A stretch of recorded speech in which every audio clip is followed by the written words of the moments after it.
Menko Polhukam Mahfud MD mengaku mendapatkan tawaran dari Presiden Partai Keadilan Sejahtera Ahmad Saiku untuk menjadi bakal calon wakil presiden bagi Anies Baswedan. Mahfud MD pun terang-terangan menolak tawaran itu karena khawatir koalisi perubahan untuk persatuan pecah di tengah jalan.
Indrayana mengaku bahwa Bapak minta dirinya untuk membantu Anies jadi capres, bagaimana Pak? Bukan hanya Denny yang saya minta, Ketua PKS, Ketua Umum PKS juga saya minta tolong Anies dijaga agar tetap mendapat tiket. Nanti yang dituduh kalau tidak dapat tiket pemerintah, karena nuduhnya pemerintah terus mengganjal Anies. Saya pesan ke Denny, tolong itu dijaga, jangan sampai dari internalnya nanti yang gagal kan gitu. Kalau pemerintah tidak akan ikut-ikut. Saya sampaikan juga itu kepada Ketua Umum PKS Pak Saiku ketika datang ke rumah saya menjajaki bagaimana kalau Bapak menjadi cawapresnya Anies. Saya bilang jangan saya, nanti malah pecah. Anies kalau nanti koalisinya tidak setuju, malah Aniesnya nanti tidak dapat tiket. Kalau partainya satu keluar, sama pesan saya kepada Denny. Nah, saya akan jaga pemilunya. Saya bilang agar pemilu terselenggara. Itu aja.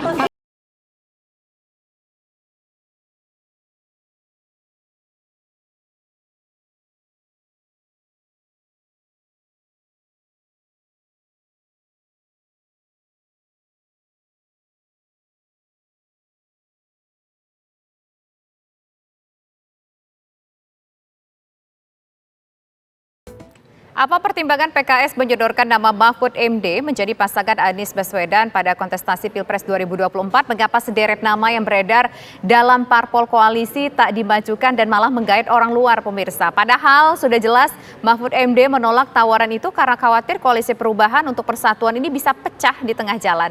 Untuk membahasnya telah bergabung bersama kami ada dua orang narasumber, ada Ketua DPP PKS bidang Polhukam yaitu ada Pak Al Muzamil Yusuf dan juga ada pengamat politik Mas Burhanuddin Muhtadi. Selamat sore, Assalamualaikum Bapak semua.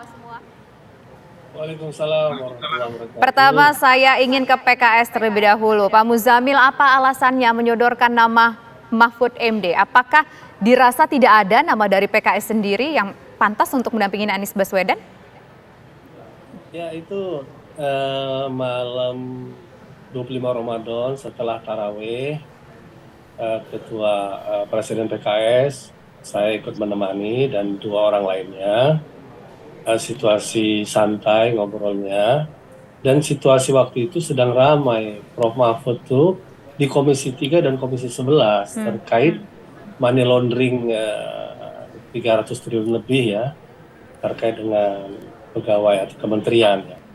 Sehingga waktu itu pembicaraannya kan itu hangat, ini Prof. Mahfud ini sedang dilihat semua pihak nih, publik melihat, partai-partai melihat, capres melihat, peluang Prof. Mahfud nih besar nih sebagai cawapres. Jadi ada pembicaraan itu secara umum. Nah, pembicaraan itu memang ada yang nyeletuk, tapi bukan dari Presiden PKS dan bukan dari saya, oleh seorang tim kita. Iya nih Pak Prof. Mahfud. Gitu. Nah, tapi Prof. Mahfud ini memang sadar bahwa saya kira beliau tahu ya bahwa tim 8 kami ini berjalan terus aktif. Saya yakin beliau Menko Polhukam tahu bahwa kami ini sangat intens, sehingga beliau mengatakan ya yang penting ini maju cawapresnya siapa yang tidak memecah belah tiga koalisi gitu. Jadi itu pembicaraan santai ya. lebih merupakan penghargaan pada Prof. Mahfud pada akhir-akhir awal Ramadan kemarin. Gitu. Tapi ini kan kayaknya Sesungguhnya PDKT pembicaraan ya kan pentingnya Pak Muzamil, walaupun santai tapi nggak mungkin santai nggak ada tujuan ya coba-coba PDKT siapa tahu Prof Mahfud mau nih begitu. ya kita kan memang kunjungan tokoh itu jadi kebijakan presiden partai dan sekjen partai ya. Tentu itu bagian dari penghargaan kami kepada beliau. Pembicaraan intinya bukan itu. Yang disebut Prof Mahfud berikutnya itu.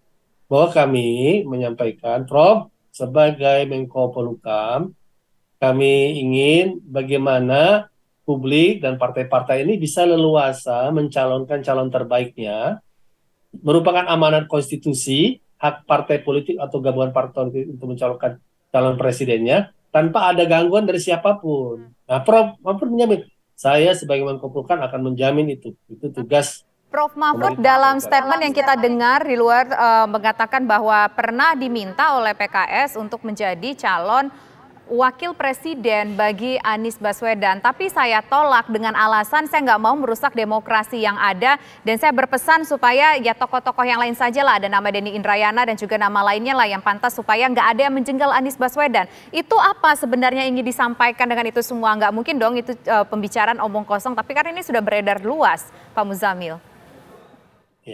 Ya, itu yang saya jawab sama Mbak. Kalau Mbak tidak puas dengan sampaian saya, ya terserah. Itu dialog kami dengan santai dengan beliau.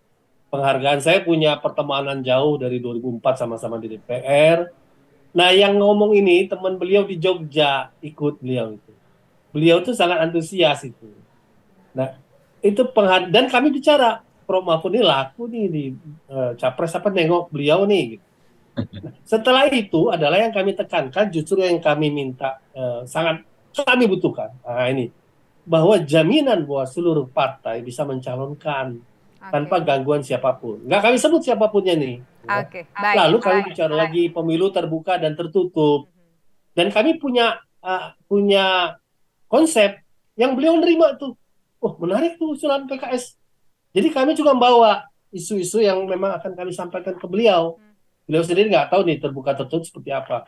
Kami katakan, Prof, biar jalan tengah tetap terbuka, tetapi coblosan terhadap partai dihitung sebagai pihak penerima kursi karena peserta pemilu itu partai politik. Pak Muzamil, jadi kalau coblosan terhadap partai terbesar serahkan ke pimpinan partai politik. Sesuai dengan judul kami. Ya. Sesuai dengan judul kita sore hari ini terkait cawapres. Ya, oke, silakan. Bahwa kami sampaikan kepada Prof, kami ini senang loh kalau Prof jadi cawapres dari salah satu kandidat yang akan menjadi kompetitor kami. Karena pasangan nasional religius, religius nasionalis itu bertemu dan kami punya wakil keumatan karena Prof Mahfud kan kuat keumatan. Kami sampaikan itu. Kami senang kalau Prof jadi salah satu. Sebenarnya tema itu lebih kuat gitu ya. Walaupun memang pembicaraan yang awal Prof Mahfud katakan tidak salah. Oke, baik, nah, kita nanti kami pengen Prof Mahfud juga menjadi salah satu calon, kami katakan agar isu radikalisme ini nggak liar, Prof. Oke, baik. Masa radikalisme menuding masjid, menuding pesantren. Dan Prof Mahfud mengiyakan bahwa beliau akan bicara dengan BNPT dan untuk janganlah isu-isu seperti ini muncul ke publik. Terakhir apa? Sama-sama kita jaga pemilu berjurdil dan damai, ya. Itu dan kita kontak-kontak deh. Oke, baik. Kita fokus poinnya pada soal tolak Prof Mahfud tolak jadi calon wakil presiden Anies. Sudah terjawab sedikit poinnya seperti apa, begitu tanggapan dan juga jawaban seperti apa yang terjadi beberapa waktu yang lalu dalam pembicaraan antara PKS dengan Prof Mahfud dalam suasana santai pada saat itu disampaikan. Nah, kita ingin nanti mendengar suara dari Mas Burhanuddin bagaimana melihat soal komentar dari Prof Mahfud dan juga respon dari PKS ketika kita menanyakan persoalan capres-cawapresan ini. Sesaat lagi pemirsa, kami kembali.